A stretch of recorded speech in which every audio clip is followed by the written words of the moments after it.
in the morning, sunrise, bringing the morning, fluttering the skirts all around.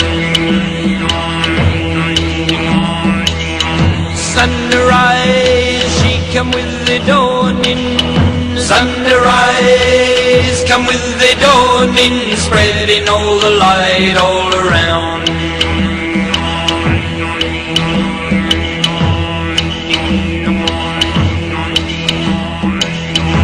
Sunrise on the kangaroo paw, sunrise on the kangaroo paw, glistening the dew all around. Sunrise filling all the hollows, sunrise filling all the hollows, lighting up the hills all around. Sunrise, come with the dawning, sunrise, she come every day. Sunrise, bringing the morning, sunrise, every day. She drive away the darkness, every day, drive away the darkness, bringing back... Robert Lyne-Sands, known to his friends and colleagues as Sandsy. From his Australian roots, this is the story of one man's crusade to achieve excellence in his chosen field, his unselfish dedication to help others.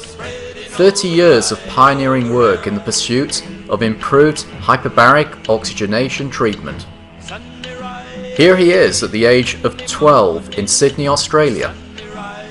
A third-generation Australian. How often can that be said about an Aussie? Notice the bruise on his nose. The Scottish and Irish genetics meant that he was always ready for a fight, but never knew what he was fighting about.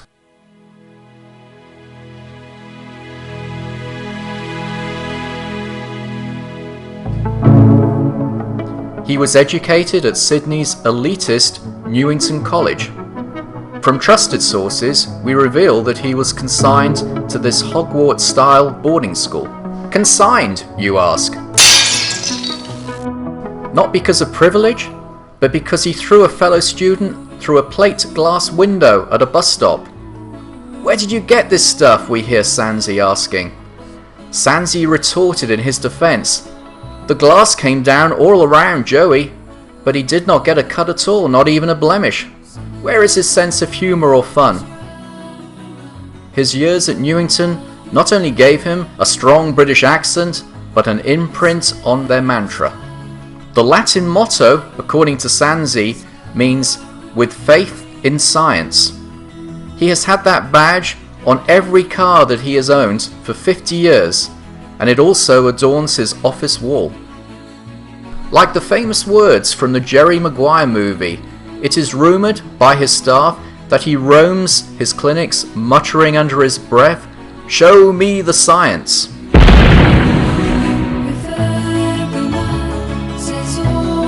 Sandsy has always loved the ocean. He really is the Jacques Cousteau of Oz. He became a noted underwater photographer with many photographs and articles published. In a way, he was one of the very first to handle and work with some of the most dangerous inhabitants of the sea. It is probable that he is the only man in the room tonight to tell about an unexpected, in the water, out of cage encounter with a great white. Yes, this one here. He was honoured, or lampooned, you take your pick, in the local newspapers. With his decades in the ocean, Sandsy added to his oceanic skills with many awards and achievements, including becoming a senior examiner in the Royal Life Saving Society of Australia. He regularly lectured at the School of Underwater Medicine, HMAS Penguin in Sydney. His speciality topic was dynamic lung function. However, life changed abruptly for Sandsy. The holy grail of Australian shipwrecks, HMAS Bounty, sunk in 1791, has been discovered by a fellow photojournalist.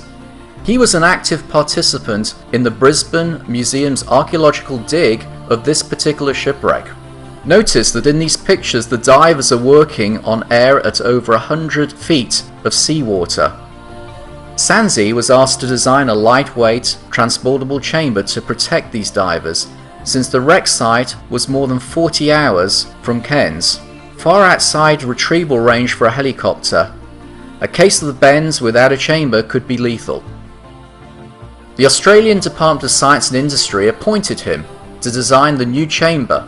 His first design, patented in 1982, was for an inflatable chamber, but this was discarded since the pressure threshold was therapeutically irrelevant.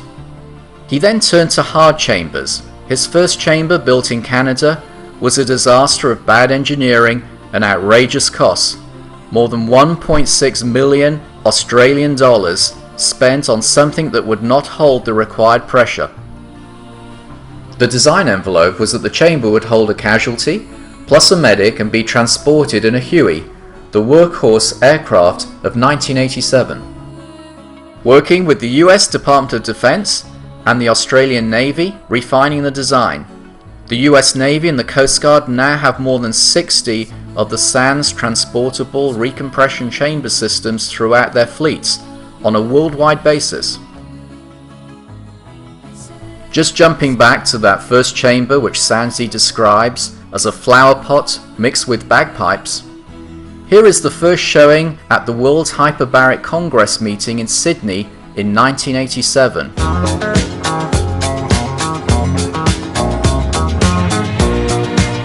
Sign of the times, there's Sandsey in his John Travolta white suit. Sandsey has commented that I had to feed the tribe, so now they need to earn their food. His son Justin is now CEO of SANS Hyperbaric Corporation, a dynasty in the making.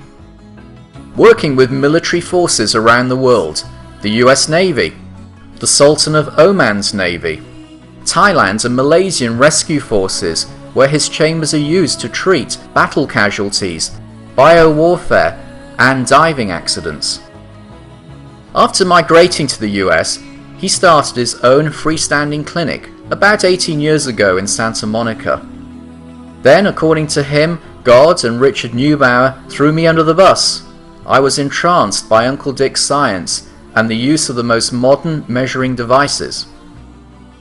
Dr. Neubauer asked him to design a chamber that was low cost and could accommodate stroke patients with contracture deformities. He came out of retirement and went back to work. He started his worldwide Healing Chamber International Centers with locations around the United States, South America, and Southeast Asia. His special interest is in treating children with head injuries, cancer patients, both young and old. All this activity, yet Sandsey, who is fond of saying, "I'm older than the Beatles, but younger than the Rolling Stones," has chosen to retire at the end of the year. 30 years is long enough, he says. A proud American citizen, addicted to excellence. He is never eager for any recognition, but a couple of years ago, the Victoria and Albert Museum in London said that they wished to immortalize him beside one of his ancestors. He said that the process was beastly and boring, and it took him hours to tunnel out. When the V&A offered to canonize him, Sandsey found out that that involved gunpowder, so he headed home. Now Sandsey is proudly positioned in the Van Gogh Library at the Getty Museum of Fine Arts in Malibu. Before he set sail to the warm and clear Pacific Ocean, wonderful sunsets, and those jaw-dropping hula-hula delights, we say, "Good on ya, mate." We say, "Jolly good show, old chap." And we say, "Awesome job, way to go, Sandsey." So whichever side of the pond your retirement takes you, Bob Sands, we wish you well. Thanks for your contribution, and here's to many more years of good health and happiness.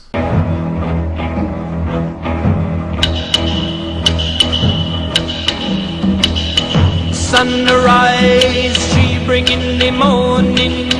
Sunrise, bringing the morning. Fluttering the skirts all around.